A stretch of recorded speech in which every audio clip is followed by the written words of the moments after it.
سلامونه ملګرو، خدای دې وکړي چې روغ او جوړ اوسئ. ملګرو، سږکال حج کې یو بد خبر دا و چې د زرو شاوخوا کې حاجي صاحبان د مختلفو هیوادونو نه دا په شهادت ورسېدل، او د دې علت هم بې نظمي، ګرمي او د حکومتي چارواکو هغه بې توجهي وه.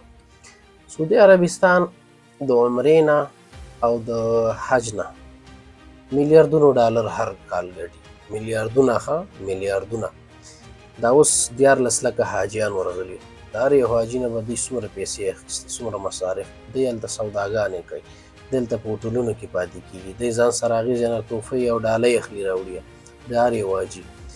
نو په میلیاردونو ډالر د عربستان هغه خزانې ته ورځي، خو عربستان په بدل کې حاجیانو ته هېڅ چندان خدمات نه وړاندې کوي.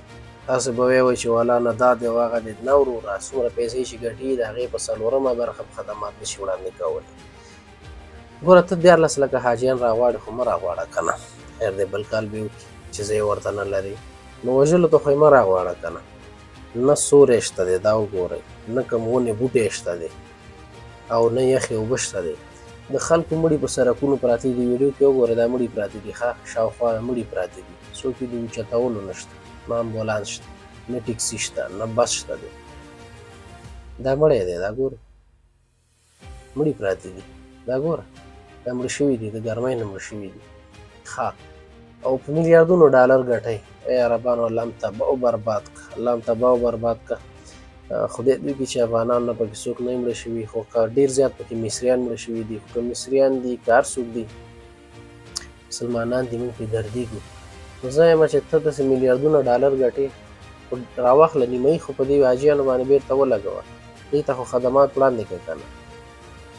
ولې ته 14 لکه حاجیان راغواړې او ځای ورته نه لرې، مړی یې نشي وړلی. 1000 کسه تا نه ولې مړه شي هلته؟ 1000 کسه، دا ډېر زیات غټ تعداد دی.